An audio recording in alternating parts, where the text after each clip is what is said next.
गीता में स्पष्ट शब्दों में लिखा है, निराश ना होना, कमजोर आपका वक्त है, आप नहीं। नमस्कार, मैं हूं कमल श्रीमाली। आप सभी का स्वागत करता हूं आपके अपने चैनल में और बृहस्पति के पुनः एक बार 136 दिन के लिए मकर राशि में प्रवेश के इस विशेष एपिसोड में। अब मैं असली पिक्चर बताने वाला हूं।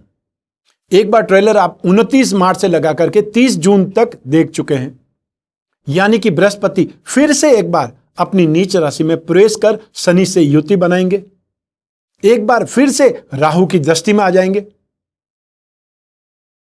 वैदिक ज्योतिष में बृहस्पति अर्थात गुरु को काल पुरुष के ज्ञान का प्रतीक माना गया है। 20 नवंबर 2020 को बृहस्पति राशि परिवर्तन कर एक बार फिर से मकर राशि में प्रवेश कर जाएंगे। मकर राशि पृथ्वी तत्व की मूलभूत नकारात्मक राशि है और इसके स्वामी शनि है। कैसी विचित्र स्थिति है कि शुक्र दैत्य गुरु है और बृहस्पति देव गुरु है। इनमें शुक्र संपत्ति का, भोग का व बृहस्पति धन प्राप्ति का कारक है, लेकिन दोनों परस्पर शत्रु हैं। दोनों की शुभ स्थिति हो तभी व्यक्ति पैसा कमा करके उसका यूज कर सकता है, आनंद उठा सकता है। जन्म कुंडली में बृहस्पति और शुक्र दिन के स्वामी सूर्य या रात के स्वामी चंद्रमा के साथ में अच्छा संबंध करते हों, इनके साथ हो तो व्यक्ति जीवन में मनचाहा पैसा इकट्ठा कर सकता है। इसी कारण से शुक्र चंद्र लॉटरी योग और बृहस्पति चंद्र गज केसरी योग बनाते। 17 जनवरी से 13 फरवरी 2021 तक बृहस्पति अस्त रहेंगे। बृहस्पति अस्त होने पर अशुभ परिणाम देते हैं। बृहस्पति जब गोचर में अस्त होते हैं तब मुहूर्त नहीं निकाले जाते।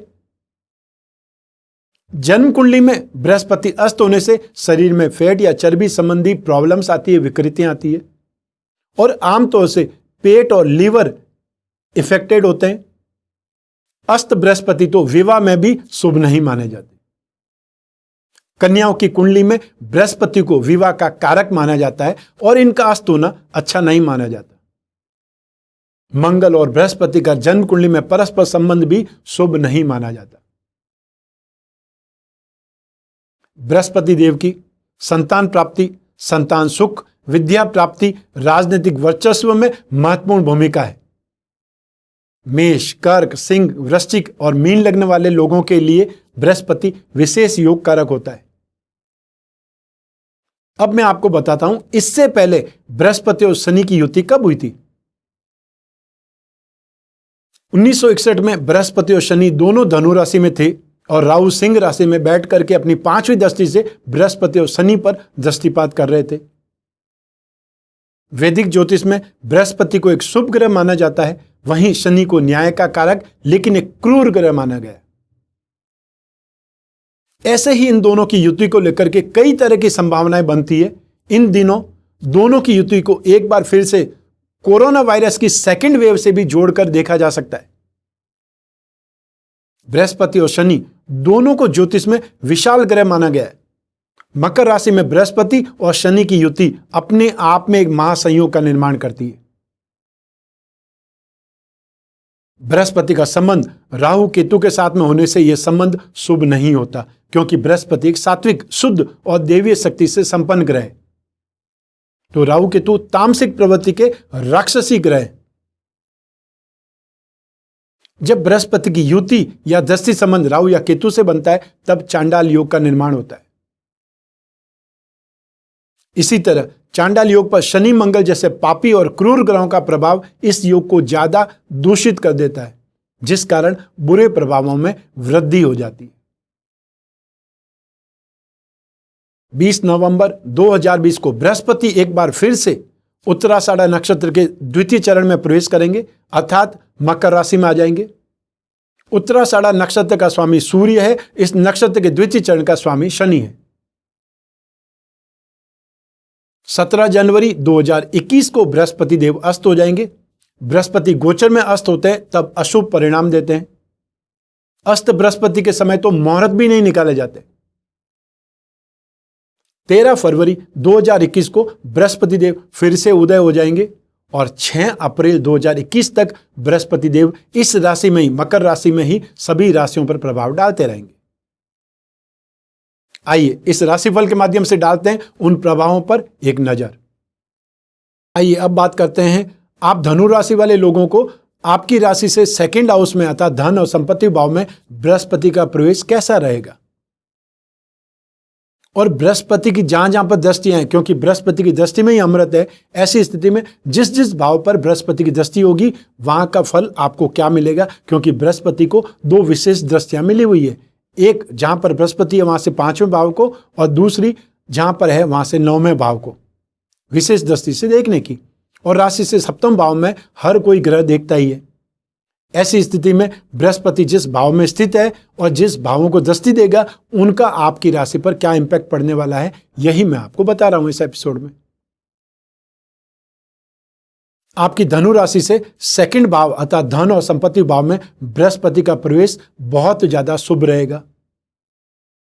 बृहस्पति के इस प्रवेश से रोग भाव 6th हाउस, अष्टम भाव 8th हाउस और 10वां भाव अर्थात 10th हाउस या कर्म भाव पर दृष्टि पड़ेगी। बृहस्पति क्योंकि आपकी राशि और सुख भाव के स्वामी है तथा राशि से सेकंड भाव में एक बार फिर पधार रहे हैं, पुनः पधार रहे हैं, अतः इस समय आर्थिक पक्ष बड़ा मजबूत होगा। रुपए पैसे कमाने में कोई तकलीफ नहीं होगी और खर्चों को भी कम नहीं करना पड़ेगा। मान सम्मान, पद प्रतिष्ठा, ख्याति बढ़ेगी, गुडविल बढ़ेगी, खानदान की संपत्ति समृद्धि बढ़ेगी। अपने परिवार में आप अपनी बातें रखेंगे जिससे कई परेशानियां दूर हो जाएंगी। सरल शब्दों में, इजी लैंग्वेज में आप अपने परिवार को एकजुट करते हुए नजर आएंगे। घर में मांगलिक कार्य होने की संभावना है, लेकिन बृहस्पति के नीच राशिस्थ होने से इस दोष के कारण रुपए पैसा इकट्ठा करने में, संचय करने में जरूर अड़चनें आएंगी। दुखी होने की आवश्यकता नहीं है, सावधान रहिए, काम पर चलिए। आइए अब बात करें बृहस्पति की दृष्टियों की। सबसे पहले बात करते हैं बृहस्पति की पंचम दृष्टि जो कि 6th हाउस पर है, रोग भाव पर है। बृहस्पति स्वयं राशि स्वामी होकर के अपनी 5वीं दृष्टि से रोग भाव को देखेंगे, 6th हाउस को देखेंगे, इसलिए शत्रुओं पर अपना अधिकार जमा लेंगे, सिक्का जमा लेंगे। आपके विरोधी, आपके शत्रु, आपके कॉम्पिटिटर्स इस गोचर के दौरान आपके सामने टिक नहीं पाएंगे। जो विरोधी हैं, जो शत्रु हैं, उनके जो खिलाफ कुछ करने की जरूरत ही नहीं पड़ेगी, वे खुद ही समझौता करना चाहेंगे। स्वास्थ्य में कुछ कमजोरी, सुंदरता में, पर्सनालिटी में कुछ कमी आ सकती है। ऐसी स्थिति में खुद के खान पान पर या खुद के बिहेवियर पर या साज सज्जा पर ज्यादा ध्यान देना पड़ेगा। स्टूडेंट्स को नया कुछ सीखने की इच्छा या जिज्ञासा उनके मन में उठेगी और आप अपनी कोर्स की बुक से ज्यादा कोई न कोई संस्मरण पढ़ सकते हैं, जीवनी पढ़ सकते हैं, या और जो किताबें आपको पसंद है, जो आपका इंटरेस्ट है, वो सब्जेक्ट की आप दूसरी बुक्स भी पढ़ सकते हैं। आइए अब बात करते हैं बृहस्पति की सप्तम दृष्टि जो कि आपकी राशि से 8th हाउस पर है। 7वीं दृष्टि से बृहस्पति अपनी उच्च राशि कर्क को अर्थात 8th हाउस पर दृष्टि डालेंगे। आयु में वृद्धि करेंगे या सुरक्षा आपको देंगे और पुरानी वस्तुओं से, एंटिक से, हैंडीक्राफ्ट से आपको लाभ मिलेगा। जो डेली रूटीन की लाइफ है वो बहुत शानदार रहेगी और जो अविवाहित है, अनमैरिड है, उनको विवाह की प्राप्ति हो पाएगी अर्थात विवाह उनका हो जाएगा। और जो विवाहित हैं उनको संतान का सुख या संतान होने की सूचना मिल सकती है। आपकी मैरिड लाइफ में खुशियां बनी रहेंगी। जीवन साथी आपके प्रयासों की, आपकी एफर्ट की सराहना करेंगे। आइए अब बात करते हैं बृहस्पति की 9वीं दृष्टि की जो कि आपकी राशि से 10th हाउस पर है, कर्म भाव पर है। बृहस्पति 9वीं दृष्टि से 10वें भाव को अर्थात कर्म भाव पर दृष्टि डालेंगे, इसलिए पिता से सहयोग मिलता रहेगा, लाभ मिलता रहेगा। आपके कारोबार में, बिजनेस में, आपके जॉब में इंप्रूवमेंट आएगा, उन्नति होगी। सेटिस्फाइड लाभ आपको मिलेगा या जो आप चाहते हैं उससे ज्यादा बेटर रिजल्ट मिलेंगे। अब आपका इंटरेस्ट परोपकार और दान में बढ़ेगा। इसी समय काल में उधार दिया हुआ पैसा एफर्ट करने पर वापस भी मिल सकता है। और इसी समय काल में मूवेबल एसेट्स जैसे कैश, शेयर सर्टिफिकेट, बॉन्ड, इन सब में वृद्धि होगी। इन्वेस्टमेंट आपका बढ़ेगा, कैपिटल आपकी बढ़ेगी। नौकरी पेशा और कारोबारी लोगों के सांस में, डेयरिंग में वृद्धि होगी, बढ़ोतरी होगी। आइए अब बात करते हैं उपायों की।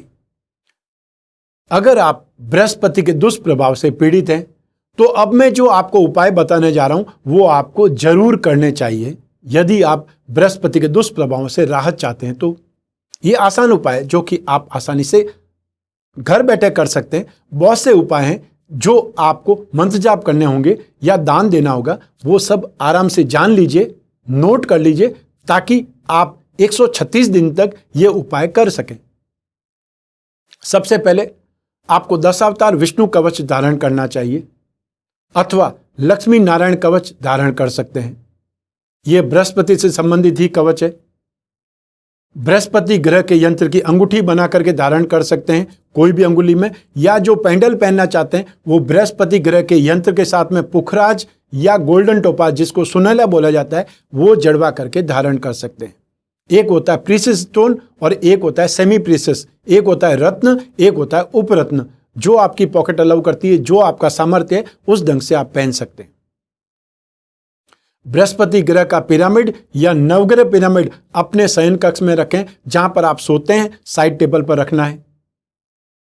इससे माइंड, बॉडी और सोल, ये 3 चीज ट्यून अप होगी। हर ग्रह जब भी चेंज होता है सबसे पहले आपकी बुद्धि पर असर करता है और बुद्धि के बाद में शरीर पर उसका असर होता है। यदि नवग्रह दोष निवारण ही होते रहेंगे तो आपके शरीर पर, आपके दिमाग पर उनका प्रभाव नहीं होगा। और पिरामिड का मतलब है पॉजिटिव एनर्जी लेकर के स्प्रेड करना और या फिर नेगेटिव चीजों को सोख लेना।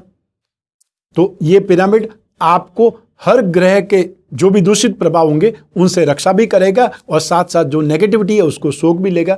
इससे अच्छी क्या चीज चाहिए। पारद विष्णु प्रतिमा घर की पूजा में स्थापित करके नित्य उस पर अभिषेक करें। अभिषेक करते समय ओम नमो भगवते वासुदेवाय इस मंत्र का मन ही मन उच्चारण करें। जो रत्न पहन सकते हैं वो पुखराज पहने, और जिनको पुखराज पहनने की सामर्थ्य नहीं है या बहुत ज्यादा महंगा है, इस समय नहीं पहन सकते, तो एक बार गोल्डन टोपाज पहन करके ट्राई करें। यदि उसका प्रभाव आपको अच्छा लगता है, सही लगता है, उसके पहनने से आपको राहत मिलती है, तो फिर पुखराज पहन लीजिए। बृहस्पतिवार के दिन गाय को गुड़ या केला खिलाना है। बृहस्पति और केला या चने की दाल, इन पीली वस्तुओं का दान भी कर सकते हैं। जो भारत में रहते हैं, गांव में रहते हैं, उनके लिए जो उपाय संभव है, लेकिन जो यूके में रहते हैं, ऑस्ट्रेलिया में रहते हैं, यूएसए में रहते हैं, उनके लिए उपाय संभव नहीं है। इसलिए आप मंत्र जाप करने वाला सिद्धांत काम में लीजिए। अब इन मंत्रों में से कोई भी एक मंत्र जो आपको इजी लगे, जो आपको बोलने में, उच्चारण करने में इजी है, वो आपको जाप करना चाहिए। बहुत से लोगों का प्रश्न होता है, हम मंत्र जो भी जाप करें, बोल बोल करके जाप करना है या शांति से जाप करना है। तो जब आप कोई शब्द बोलेंगे तो उसका वाइब्रेशन होगा और वो वाइब्रेशन आपको महसूस होगा अपनी बॉडी के अंदर। इसलिए आपको मंत्र बोलना चाहिए, लेकिन इतना धीरे बोलना चाहिए कि आपके कान उस मंत्र को सुन पाए। ऐसा नहीं कि मंत्र जोर जोर से बोल करके आपको आस पड़ोस में बताना है। मंत्र सिर्फ उच्चारण करना है, और वो कितना उच्चारण कर सकते हैं यह आपके ऊपर डिपेंड करता है। तो बृहस्पति का एकाक्षरी बीज मंत्र है ओम ब्रह्म बृहस्पतये नमः। बृहस्पति का बीज मंत्र है ओम ग्राम ग्रीम ग्रोम स गुरवे नमः। स का मतलब सह है। एक बार फिर वापस बोल देता हूं, ओम ग्राम ग्रीम ग्रोम सह गुरवे नमः। इस ढंग से मंत्र का जाप करना है। जितना समय मिलता है उतना मंत्र का जाप कीजिए। जितना ज्यादा करेंगे उतनी राहत मिलेगी। और जब अपने कल्याण के लिए ही है तो क्यों गिनने का काम करना है। जब ईश्वर आपको बिना गिने ही सब कुछ दे रहा है, तब ऐसी स्थिति में उनका नाम जपने में आप क्यों संख्या का ध्यान रखें। इसलिए जितना आपकी इच्छा करती है, जितना समय मिलता है, उतना मंत्र जाप कीजिए। ये तो था बृहस्पति का राशिफल, और ये राशिफल जनरल है, आपके अपने लिए नहीं है। बहुत से लोग कमेंट करते हैं कि आपने जो बतलाया मेरे ऊपर उसका असर नहीं हुआ या उसका उल्टा असर हो गया। तो भाई मैं आपकी कुंडली देख करके नहीं बता रहा हूं, मैं जनरल चीज बता रहा हूं। आपके ऊपर इसका कैसा असर होगा यह आपकी कुंडली पर डिपेंड करेगा। आपकी कुंडली में बृहस्पति कितने डिग्री का है, कौन सी राशि में, कौन से ग्रहों के प्रभाव में है, और आपकी नवांश कुंडली में उसकी स्थिति क्या है, कौन कौन से ग्रह उसको देख करके प्रभावित कर रहे हैं, पीड़ित कर रहे हैं या उसको स्टेबल बना रहे हैं, और कौन सी दशा चल रही है। ये सब कुछ आपकी कुंडली ही बतला सकती है। ऐसी स्थिति में आपको अपने बारे में यदि ज्यादा जानना है, बृहस्पति का राशि पतन आपके ऊपर सिर्फ और सिर्फ आपके ऊपर क्या असर दिखलाने वाला है, यह मैं आपकी कुंडली देखकर ही बता सकता हूं। और इसके लिए आपको एक टाइम स्लॉट बुक करना है, अर्थात अपॉइंटमेंट फिक्स करना है, और उसके बाद में मैं और आप फोन के द्वारा सिर्फ और सिर्फ आपकी कुंडली पर ही बात करेंगे। जो भी आपकी समस्याएं होंगी उन समस्याओं के बारे में डिस्कस करेंगे, और जो भी उपाय होंगे वो उपाय मैं आपको बताऊंगा। यदि उपाय जरूरी हुए तो उपाय बतलाऊंगा, और यदि उपाय जरूरी नहीं हुए तो कोई आवश्यकता नहीं उपाय करने की। लेकिन उपाय आपको पूरी कुंडली के जो होंगे वो बताऊंगा। सिर्फ और सिर्फ टेम्परेरी उपाय या अभी ये 1 महीना ये कर दीजिए उसके बाद में फिर बात करेंगे, वो बात नहीं है। जो उपाय मैं बतलाऊंगा वो आपकी पूरी कुंडली के और आगे आने वाले 5-10 साल के बाद में हम बात करेंगे कि टोटल हम आने वाले 5-7 साल या 10 साल के बारे में क्या उपाय कर सकते हैं।